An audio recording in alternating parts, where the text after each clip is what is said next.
Cette semaine, l'analyse d'élan Next Generation Physio met en lumière celui de Craig Stefferak. Pour l'analyse de l'élan cette semaine, je suis en compagnie d'Antoine Saint-Jean, golfeur professionnel, et Dominique Baillargeon de Next Generation Physio. Il est physiothérapeute.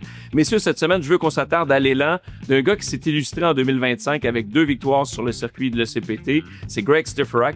C'est un golfeur gaucher qui, à première vue, m'apparaît être parfaitement en équilibre pour ce qui est de sa prise de position avec son bois de départ. Oui, tu as raison, Daniel.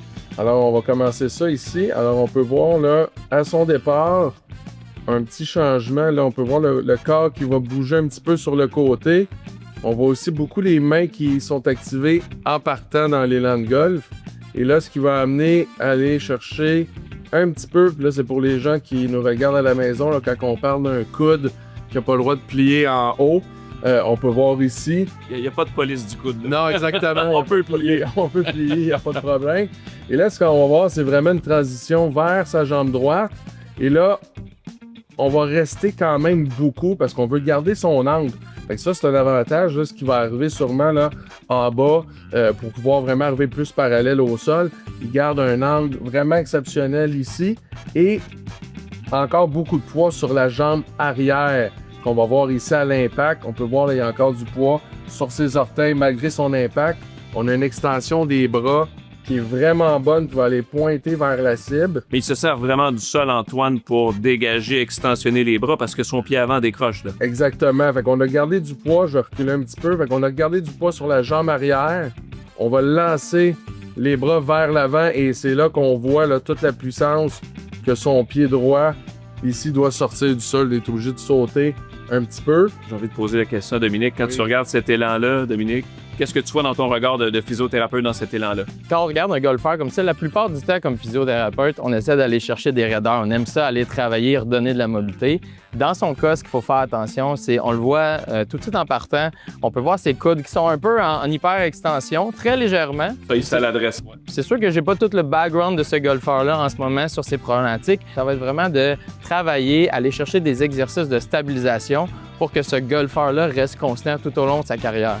Donc, de ce côté-là, mais ça ne veut pas dire qu'il n'y a pas de travail à faire. Quand on regarde dans son backswing, si on regarde vers la fin, quand on voit son coup de pied, on voit quand même, il y a de la tension musculaire chez ce golfeur-là exactement aussi. Je veux dire, on peut avoir un peu de flexion au niveau du coude, mais selon moi, si on allait chercher un peu de mobilité au niveau musculaire, on pourrait aller chercher plus de flexibilité à cet endroit-là, puis peut-être aller chercher plus de puissance et plus de précision. Si on regardait en direction de la cible, si on regarde la posture, par exemple, Dominique, qu'est-ce que ça dit à ce niveau-là? Est-ce qu'il y a un peu de tension au bas du dos à tes yeux? Sa position est bonne? Est-ce qu'il y a des choses à maximiser selon toi? Bien, pour moi, je dirais, dans cette position-là, ça semble quand même vraiment pas si mal. J'ai l'impression qu'il va chercher beaucoup de mobilité dans le bas de son dos ici. Il pourrait peut-être aller chercher un peu plus de mobilité au niveau thoracique, un peu plus haut au niveau des côtes. Ça, je pense que c'est quelque chose qui pourrait vraiment l'aider. On voit qu'il y a une espèce de ligne, il y a une espèce de cassure ici. C'est pas énorme dans son cas, mais c'est des petites choses qu'on peut aller travailler avec lui. Quand tu parles de cassure, on parle pas de blessure. Non, exactement. C'est pas cassé. On appelle ça un bris de courbure. Ouais. Normalement, la colonne, on voudrait que ça fasse une belle courbure comme ça. Et la colonne, ce qui arrive, c'est qu'il y a une articulation en tant que telle qui peut faire plus de mouvements. Et dans le fond, c'est souvent à ces endroits-là qu'il y a des blessures qui surviennent. Juste pour vous donner une petite idée, si tu peux laisser peut-être aller la vidéo du début, Antoine, ça va vous permettre de savoir que ça a quand même été un bon coup de départ de Craig Stefferak. C'est King Golf qui collabore avec cette portion-là, avec le TrackMan. On a quand même des données fort intéressantes. On a un carry de 284,7 verges pour un total de 312 verges et un angle d'attaque de 0,6. Donc, si tout n'est pas parfait, il y a quand même des chiffres probants, Antoine, à retenir de tout ça. Là. Oui, c'est comme on a parlé tantôt, on voit ici, là, il garde beaucoup son angle. Il y a une chose qui est très importante pour aller chercher justement l'angle qu'on parlait du 0,6, c'est qu'on voit que les mains ici sont en avant dans le milieu ici de son corps. Alors, ça lui permet de garder un bâton, fait qu'on va voir la tête de bâton qui arrive devant lui et non une tête de bâton qui serait, exemple, derrière les cuisses ou les genoux. Et là, il peut vraiment arriver en bas beaucoup plus parallèle au sol. Aller chercher une face qu'on appelle une face square à l'impact. Exactement, une face qui est plus droite, mais un bâton qui arrive parallèle à on pourrait dire balayer le tee, mais d'une façon vraiment parallèle au sol. Et on peut voir toute sa puissance maintenant qui est projetée vers l'avant, où ce que là, on voit vraiment des bras qui sont en extension.